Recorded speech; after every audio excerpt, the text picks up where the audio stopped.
ওং নমঃ শিবায়। জয় শিবশম্ভু। বন্ধুরা, আগামী 26শে ফেব্রুয়ারি 13ই ফাল্গুন বুধবার দিন এই বছরের মহাশিবরাত্রি সম্পন্ন হচ্ছে। যদিও এই বছর 2025 সালে এই মহাশিবরাত্রি দুদিন থাকছে, 26শে ফেব্রুয়ারি বুধবার দিন ও 27শে ফেব্রুয়ারি বৃহস্পতিবার দিন। কারণ বুধবার সকাল 9:42 থেকে শুরু হচ্ছে শিব চতুর্দশী তিথি এবং এই চতুর্দশী তিথি থাকছে পরের দিন বৃহস্পতিবার সকাল 8:31 পর্যন্ত। সেই কারণে এই বছরে শিবরাত্রি তিথি মূলত 2 দিন থাকছে। ফলে স্বভাবতই যে প্রশ্ন উঠে সবার মনে যে আমরা শিবরাত্রি ব্রত কবে করব, কোন দিন উপোস করব বা কোন দিনেই বা শিবরাত্রির পূজা সম্পন্ন করব। আজ এই ভিডিওর মাধ্যমে এই সমস্ত প্রশ্নের উত্তর ব্যক্ত করব।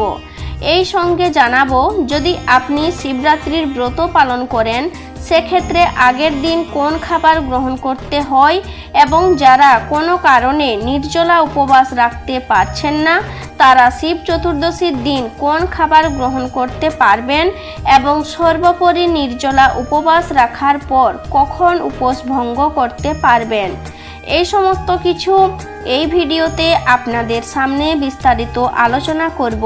আশা করি দর্শক বন্ধুরা এই ভিডিওটি আপনাদের ভালো লাগবে। বন্ধুরা, সবার প্রথমে আপনাদের জানাই যে এই বছর 2025 সালে শিবরাত্রি স্মার্ত মতে বুধবার দিন ও গোস্বামী মতে বৃহস্পতিবার দিন পূজা ও ব্রত সম্পন্ন করা যাবে।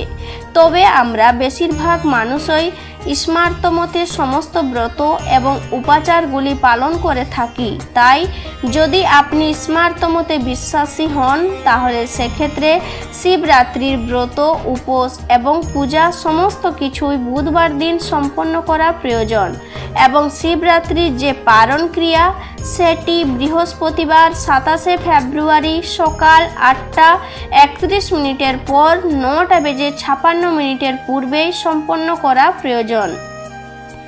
বৃহস্পতিবার দিন আপনি পারণ পূজা করার পর নির্জলা উপবাস ভঙ্গ করতে পারবেন।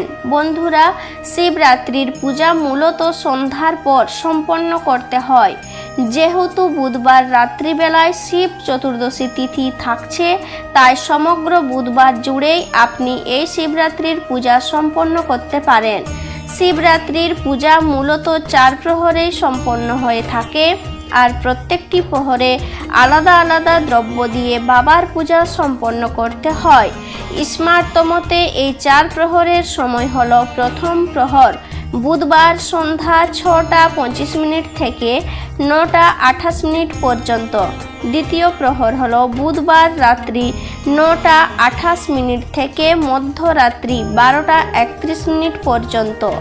তৃতীয় প্রহর হলো মাঝরাত 12:31 থেকে ভোর রাত 3:34 পর্যন্ত এবং সর্বশেষ চতুর্থ প্রহরের পুজো হলো ভোর রাত 3:34 থেকে বৃহস্পতিবার সকাল 6:37 পর্যন্ত।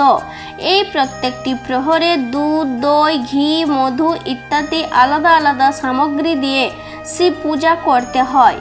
শিবরাত্রির যে প্রধান পূজা যাকে মূলত বলা হয় নিশীথ পূজা, এই নিশীথ পূজার সময় থাকছে উক্ত শিবরাত্রি তিথির সময়কালে মাঝরাত্রে 12:07 থেকে 12:56 পর্যন্ত।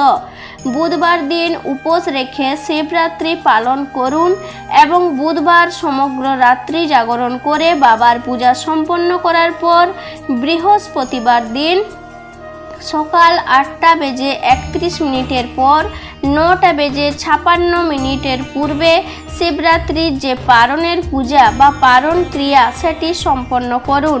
যদি শিবরাত্রির ব্রত করতে চান তাহলে বন্ধুরা আগের দিন অর্থাৎ ত্রয়োদশীর দিন অবশ্যই সংযম পালন করতে হয়। ত্রয়োদশীর দিন অর্থাৎ মঙ্গলবার দিন আপনার সর্বশেষ আহারটি অর্থাৎ যে রাত্রিকালীন আহার সেটি নিরামিষ হওয়া বাঞ্ছনীয়। এই আহারটি অতিরিক্ত তেল মশলাবিহীন সাত্ত্বিক আহার হওয়া প্রয়োজন। যদি সম্পূর্ণ নির্জলা উপবাস করতে চান তাহলে পরের দিন অর্থাৎ বুধবার দিন ব্রহ্ম মুহূর্তে ঘুম থেকে ওঠার পর ভালোভাবে স্নান পর্ব সেরে নিয়ে পরিষ্কার বস্ত্র পরিধান করে হাতে জল এবং অক্ষত চাল নিয়ে সংকল্প গ্রহণ করুন যে আপনি আজ সম্পূর্ণ নির্জলা উপবাস থেকে বাবার পূজা সম্পন্ন করবেন। যদি আপনি সম্পূর্ণ নির্জলা উপবাস আপনি না রাখতে পারেন, অর্থাৎ শারীরিক কারণে বা অন্য কোনো কারণে যদি এই বিষয়টি করতে না পারেন, তাহলে সেক্ষেত্রে স্নান পর্ব সারার পর বাবার কাছে এই বিষয়ে সংকল্প গ্রহণ করা প্রয়োজন যে আজকের দিনে কোনো প্রকার পঞ্চরবি শস্যের আহার গ্রহণ করব না, অর্থাৎ ধান থেকে তৈরির খাবার, গম থেকে তৈরি খাবার, জব বা ভুট্টা থেকে তৈরি খাবার, ডাল জাতীয় খাবার এবং সরষের তেল থেকে তৈরির খাবার আজকের দিনে যদি শিবরাত্রির ব্রত পালন করে থাকেন তাহলে এগুলি গ্রহণ করা যাবে না। তবে আপনি ফলাহার করতে পারেন, ডাবের জল খেয়েও এই ব্রত সম্পন্ন করতে পারেন। সাদা তেলে সবজি রান্না করে সেটি গ্রহণ করেও এই ব্রত সম্পন্ন করতে পারেন। আপনি দুধ বা দুগ্ধ জাতীয় যে কোনো প্রকার সামগ্রী অর্থাৎ মিষ্টি, সন্দেশ ইত্যাদি গ্রহণ করেও এই ব্রত সম্পন্ন করতে পারেন। সাবুর দানা ও সাবুর পায়েস, সাবুর খিচুড়ি এগুলি খেতে পারেন। বন্ধুরা, সমস্ত ব্রতের মধ্যে শ্রেষ্ঠ ব্রত হলো শিবরাত্রির ব্রত। বলা হয় এই ব্রত পালন করলে ধর্ম, অর্থ, কাম, মোক্ষ চতুর্বিধ ফল লাভ করা যায়।